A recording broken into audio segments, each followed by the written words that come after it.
Welcome to lesson number 11.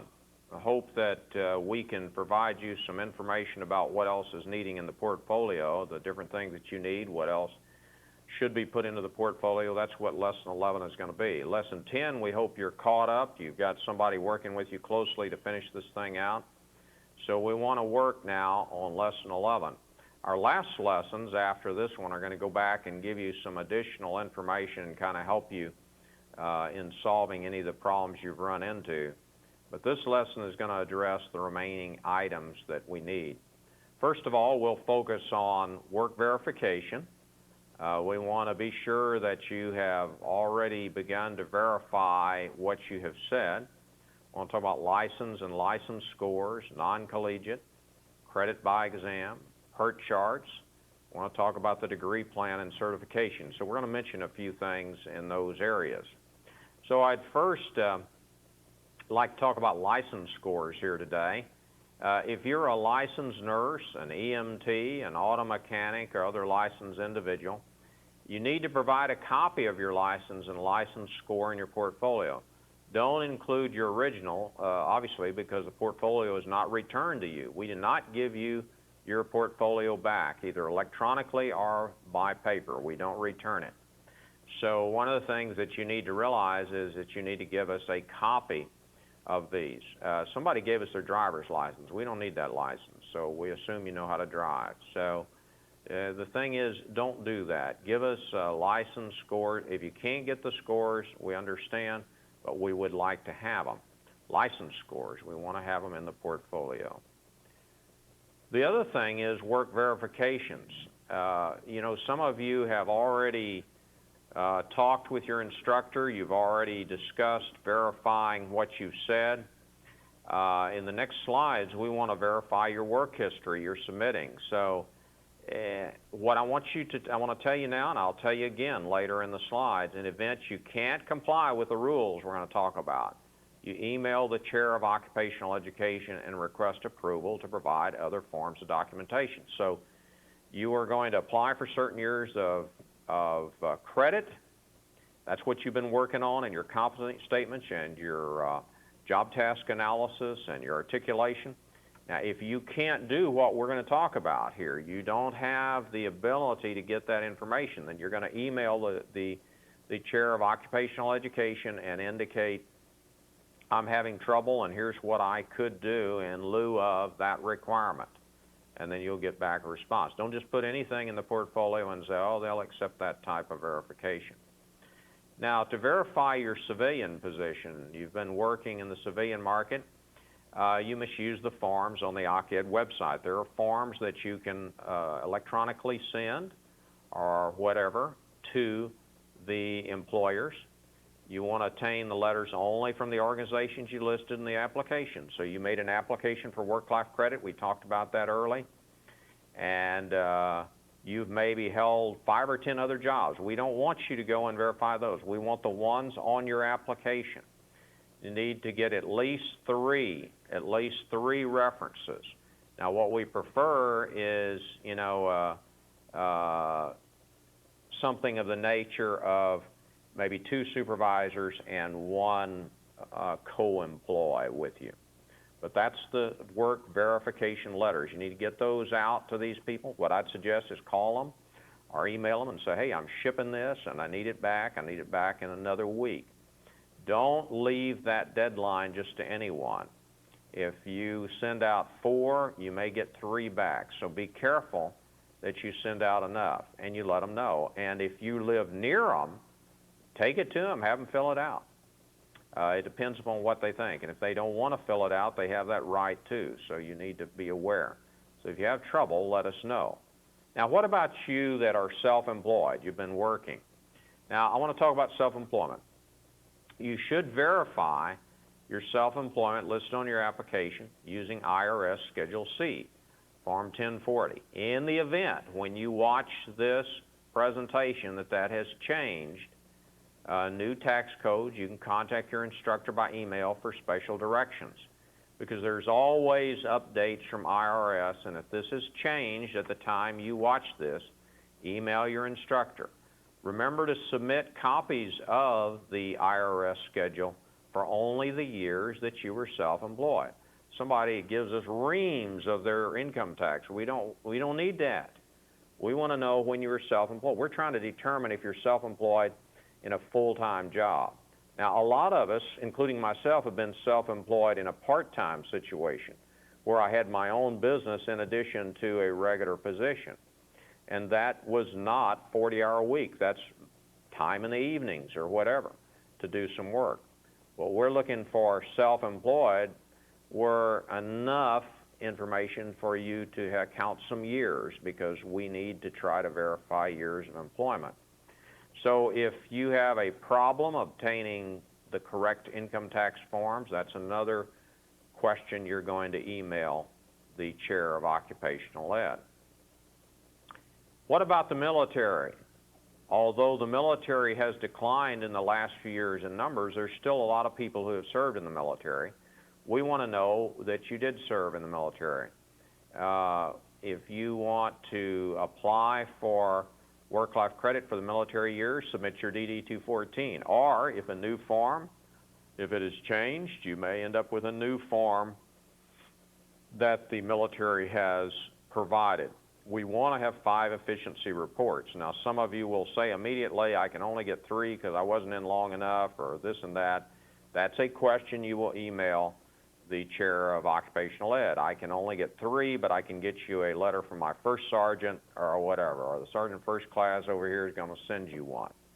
So those are things you may suggest to the chair of Occupational Ed at that time, but that's a question that will have to come up. But try your best in all these ways to do what we have asked you to do.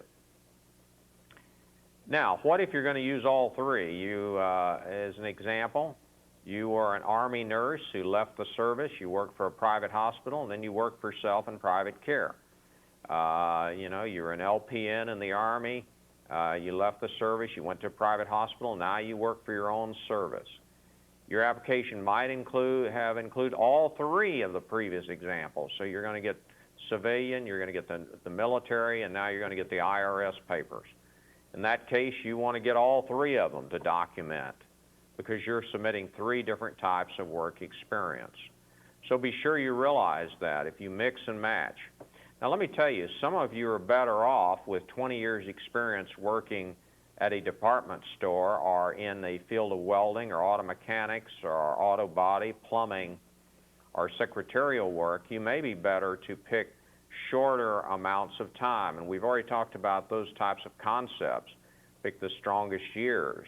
But you want to be sure that you have documented that you really are who you say you are. And that's why it's important that you use these ways of documenting your work-life experience. And it is important that you get onto that and you contact these people right away. And you go back, and it's easier to get the IRS stuff because you probably have all of that. Your military stuff, you know, hopefully you've kept some of that.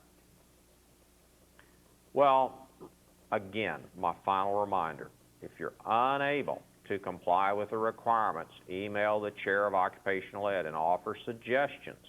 It doesn't do any good to email the chair and say, oh, I can't produce it. Well, we're in trouble then, because you haven't given an idea of what you think that would help provide documentation. You haven't told us what you think you'd recommend.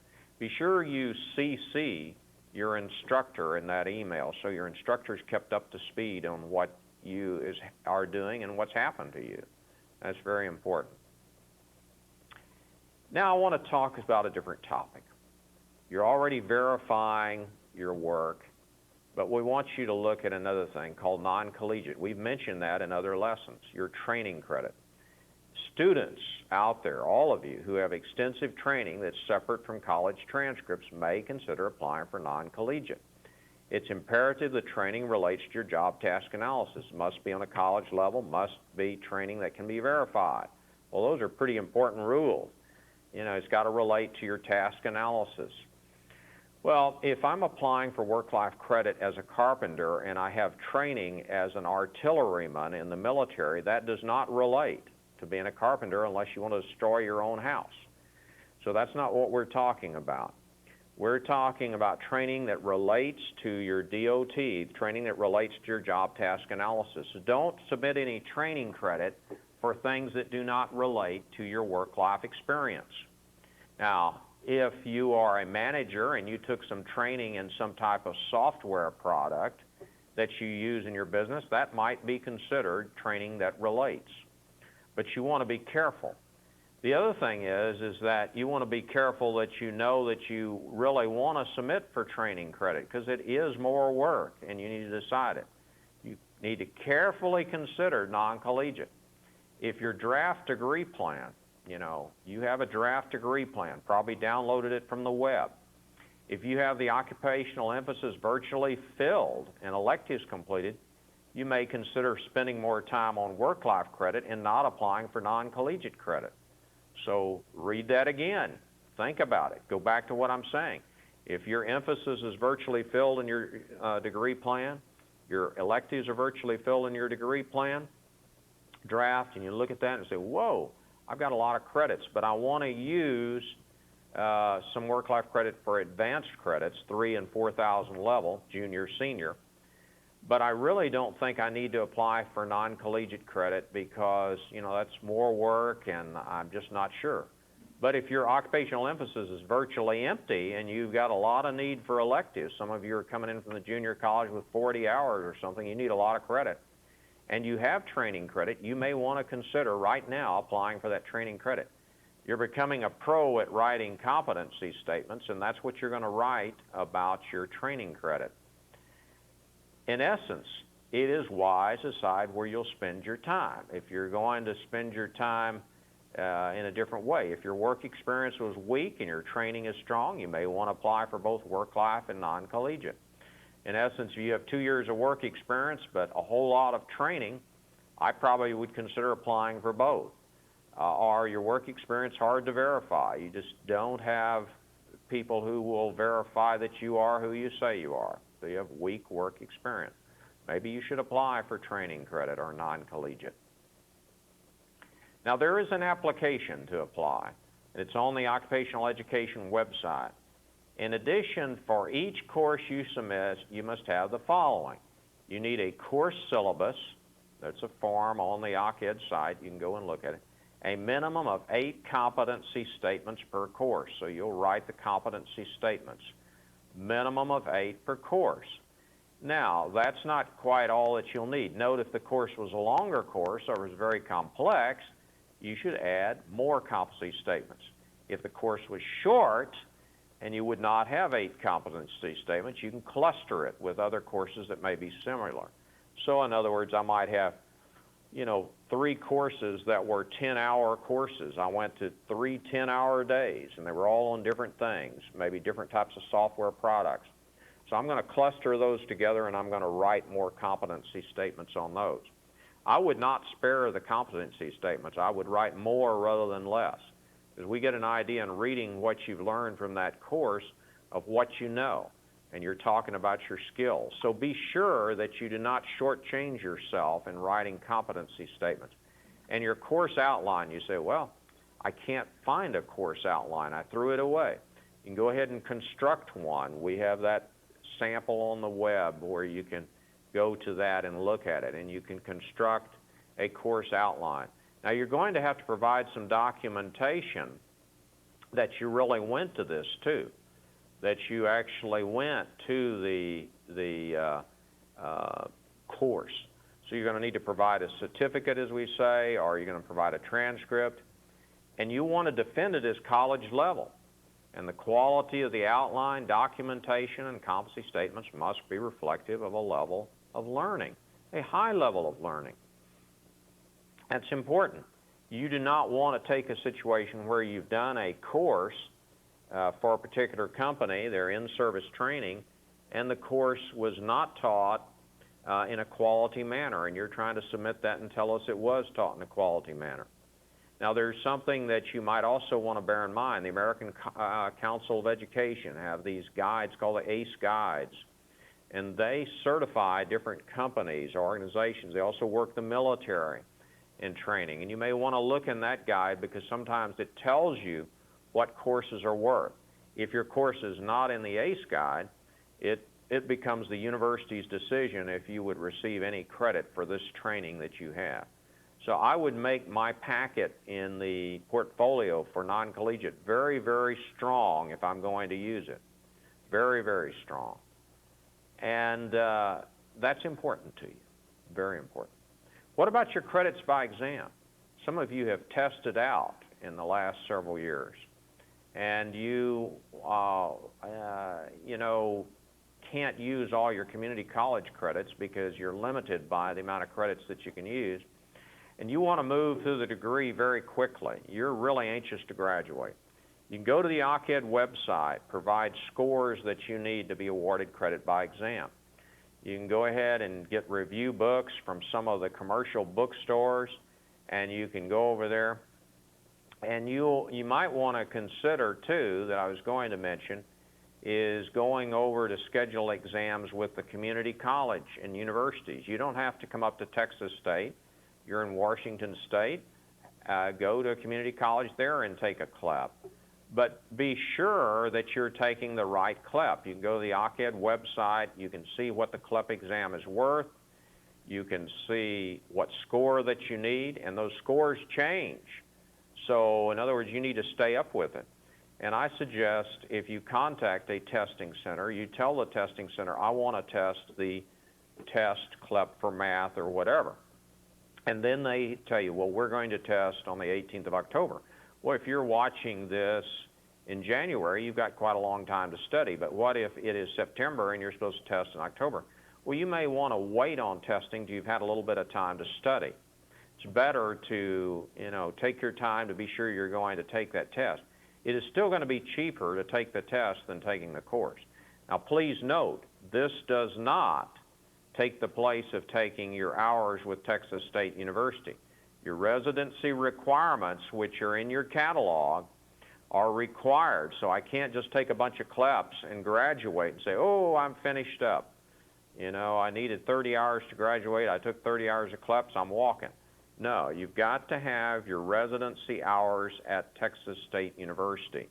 And so that's important. And every student needs to realize that residency hours can be obtained in different ways, such as on-site, these types of electronic courses, correspondence, these types of things do gather residency hours.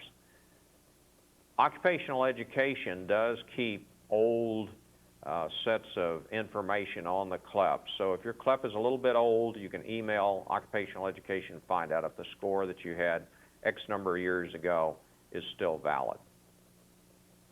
It's wise, as we said, to check commercial bookstores. I've seen some very good books to check into about it. Now, the fees are going up. It will be expensive, but it's still going to be cheaper than taking courses.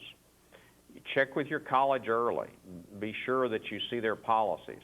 Now, if you call a college and you say, well, I'm a student at Texas State University and I want to take this test, some colleges, they start giving you, kind of give you a runaround, their testing center. You just need to call and say, I need to take the so-and-so test. You don't necessarily have to say which college you're from or anything. This is not something, it's imperative that you go into your life's history on the phone. Now, if you ask, you definitely have to tell them. But the key is you would like to take this test. Then in the paperwork that you do, you're going to request the scores are sent to Texas State. That's important. And be sure that when you send the test scores that you follow up with the occupational ed office by email, 2-3 weeks later. Be sure it's really there. When you take a course, always check your transcript and be sure the courses are posted. When you take a CLEP and it's been sent to the university, be sure that 3 weeks later you check in with the occupational education office and be sure that we have received it. It's a good idea to check with the administrative assistant to be sure that the office has your scores. Well, let's look at another area. Flip around here to PERT charts. Let's go to something different. We've talked a little bit about PERT charts because PERT charts are something that you want to go ahead and study and start fixing up a PERT chart. Now, some of you find this a very easy task. You've already written down your career, your life, your educational goals. You know what they are. Now you're going to PERT chart them to about 15 years. You're going to go out to about 15 years. The goals should be listed for the next 15 years. This provides enough time for you to begin to execute many of the goals you've discussed. So what we're saying is you're going to go ahead and do the PERT chart. And if you're not acquainted with a PERT chart, I'm not going to spend time on this particular lesson in telling you about PERT charts. If you're not acquainted with it, you're advised to conduct a web search and identify resources to assist in development of PERT. This is an important skill, and by the way, our last two courses you take in the degree plan, the OCED 4360 and 4361, our internship, are going to require that you know about PERT charts also, because you're going to chart out your activities in that course. So do a web search, read about PERT charts, and be sure that you then use about 15-hour window from the date that this course has taken place, and put in your goals that you can use that you wrote in the articulation statement. And remember, the goals relate one to the other. If I'm completing my BAAS degree next year, then my next goal may be to obtain a job in blank blank. So you see how they're sequential, these goals. In other words, it's not something that all of these goals are disjointed. Remember, this is all seamless that we talked about in other lessons. So be sure that you work these PERT charts, and you remember that that skill is not one that you're going to throw out. That's a skill you're going to continue to need. And as we get into that internship, we get into that particular course, you're going to need that skill of PERT charting. What about your degree plan? We want to talk about that in certifications. You know, we want to talk about, you've been exposed to this goal setting. We want to talk a little about degree plan. Your degree plans, and I've said this many times during the course that you have had, we want to reflect the direction that you're going. Where are you planning to go? We want you to review the information on the website in reference to course options. Now, there's going to be at various times during this semester information on courses that are offered. All the time we see courses being put online, whereas some of you live completely out of the state, you're having trouble taking courses in a regular setting, but you're going to be able to take more of your courses online. So as you're building your degree plan, you're looking at your professional development and you're emailing back and forth with an advisor in the occupational education program, we want you to go ahead and be sure that you have chosen courses that are realistic. You know, there's several types of degree planning. You know, there's two types of it, in fact, theoretical and realistic. Theoretical degree planning would be choosing courses that I definitely want to have, but unfortunately those courses are not all online. For instance, in the science area, there might be less opportunity. So I might not get the courses there, but theoretically this is what I wanted, but realistically I can't do that. So what we're wanting you to do is do realistic degree planning, and we have suggestions for you on the Occupational Ed website of courses that can be of use to you. And also keep that instructor informed by email on what you're thinking. Now, certifications, those are, some are currently offered through OCED. You may consider also alternative certification. Certification is changing quickly. This presentation will not attempt to define the rules.